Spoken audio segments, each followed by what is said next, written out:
ॐ भूर्भुवस्सुवः तत्सवितुर्वरेण्यं भर्गो देवस्य धीमहि धियो न प्रचोदयात्।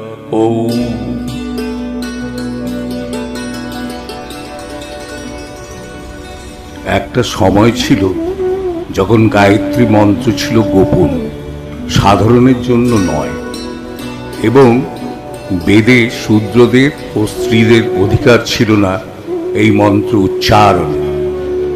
ব্রাহ্মণ সন্তানদের পৈতা প্রদানকালে পণ্ডিত মহাশয় কানে কানে এই মন্ত্র উচ্চারণ করতেন আর প্রতিনিয়ত জপ করতে বলতেন। এটি ছিল গুচ্ছ মন্ত্র, অলৌকিক শক্তি সম্পন্ন এই মন্ত্র।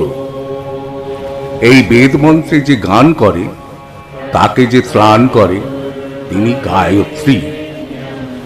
গায় অর্থাৎ গানে, ত্রয়ী অর্থাৎ পালনে, এর সঙ্গে অযোগ করে গায়ত্র। গায়ত্র এর স্ত্রীলিঙ্গ গায়ত্রী অর্থাৎ বেদ মাতা। গায়ত্রী দেবীর আরাধনায় গায়ত্রী মন্ত্র। শিহরণ জাগানো কথা, কে না উদ্বুদ্ধ হবে। মন্ত্র কথাটার অর্থ মনন করা। আবার কেউ কেউ বলেন মনকে যে ত্রাণ করে তাই মন্ত্র।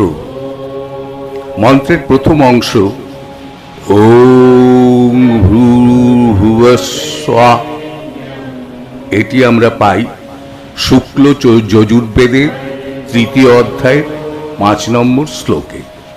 এটি 5 নম্বর শ্লোকের প্রারম্ভ মাত্র। এই মন্ত্রের উদ্গাতা মহামুনি বিশ্বামিত্র। এই সেই বিশ্বামিত্র যিনি শম্ভুকে বধ করার জন্য রামচন্দ্রকে নিয়ে গিয়েছিলেন সঙ্গে করে। সেই বিশ্বামিত্র মুনির এই বিখ্যাত মন্ত্র। বেদের 2-3 জায়গায় মন্ত্রের পরবর্তী অংশ আমরা পাই।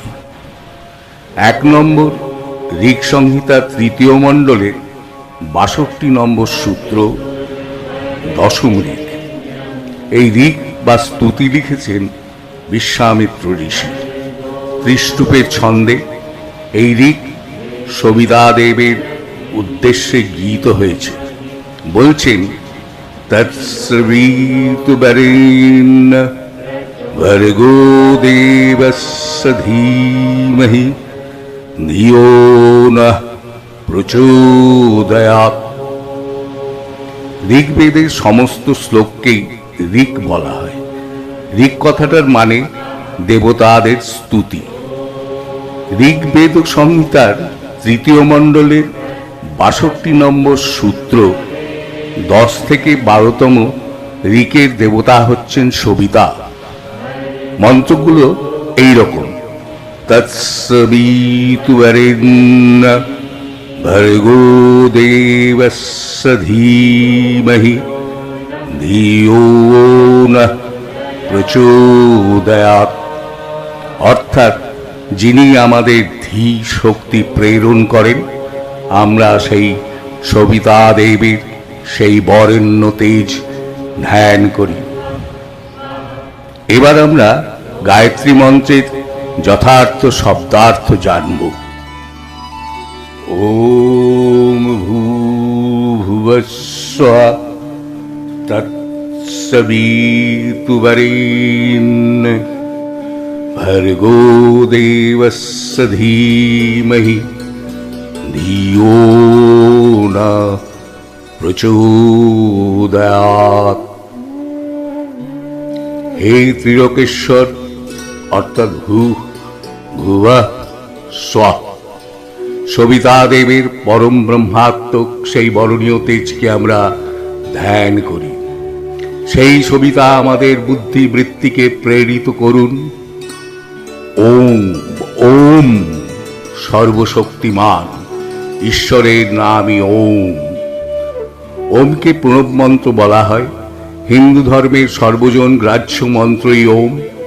ওমই আদি শব্দ। সমস্ত মন্ত্রের বীজ আছে এই ওম শব্দে। অ উ ম, এই 3 অক্ষরের মিলনেই ওম উচ্চারণ হয়। অ শব্দে ব্রহ্মা অর্থাৎ সৃষ্টিকর্তা, উ অর্থাৎ বিষ্ণু বা পালনকর্তা, আর ম বলতে বোঝায় মহেশ্বর, লয়কর্তা, যিনি সর্বদাই মঙ্গলময়। ওম শব্দটি যে কোনো বীজ মন্ত্রের আদি ও অন্তে ব্যবহৃত। এটি মন্ত্রের মাধুর। ভূ ভুবঃ স্বঃ, ভূ কথার মানে স্থিতি, ঈশ্বর স্বস্থিত, সমস্ত কারণের কারণ এই ঈশ্বর। এটি স্বাধীন, শাশ্বত, অপ্রাকৃত, অপরিবর্তনীয়, সীমাহীন, না আছে শুরু না আছে শেষ, সমস্ত তত্ত্বের অবস্থিতি, চিরকালীন অবস্থিতি, বিরামহীন গমন। ভূয়ের অন্য অর্থ পৃথিবী, যে উৎপন্ন হয়েছিল বা যাতে উৎপন্ন হয়। যেখানে আমরা জন্মগ্রহণ করেছি, বেঁচে বর্তে আছি, এই পৃথিবী আমাদের বেঁচে থাকার রসদ যোগাচ্ছে। তার পরম কৃপা যা আমাদের উপর প্রতিনিয়ত বর্ষিত হচ্ছে, আমাদেরকে রক্ষা করছে, জীবন দান করছে। ভূ আরেক অর্থে প্রাণ অথবা জীবন, স্থূল অর্থে নিঃশ্বাস প্রশ্বাস। ভুবঃ বলতে বোঝায় চেতনা, চেতন সত্তা। এই চেতন সত্তাই বিশ্বভুবন শাসন করছে। এই চেতন শক্তির দ্বারাই ঈশ্বর বিশ্বভুবনের সঙ্গে যোগসূত্র রক্ষা করছে। এই শক্তি আকাশ, বিশ্ব চরাচর থেকেও বৃহৎ, ব্যাপক। এই শক্তি বন্ধনহীন, অসীম। এই চেতনা সমস্ত যন্ত্রণার অবসানকারী। একেই বলে অপান। স্বঃ সাহা অর্থে ঈশ্বরের ব্যাপ্তির কথা বলা হচ্ছে। ইনি সর্বত্র স্বমহিমায় স্বেচ্ছায় প্রতিষ্ঠিত। বিশ্ব ব্রহ্মাণ্ড ব্যাপী সমস্ত কিছু এনার অবস্থিতি।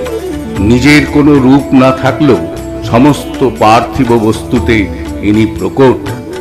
এইভাবেই তিনি নিজের সাথে ক্রীড়ারত, দৃষ্টিতে অবস্থান করছেন, অবগাহন করছেন, শাসন করছেন, সুস্থ সঠিক কার্যে রত থাকছেন।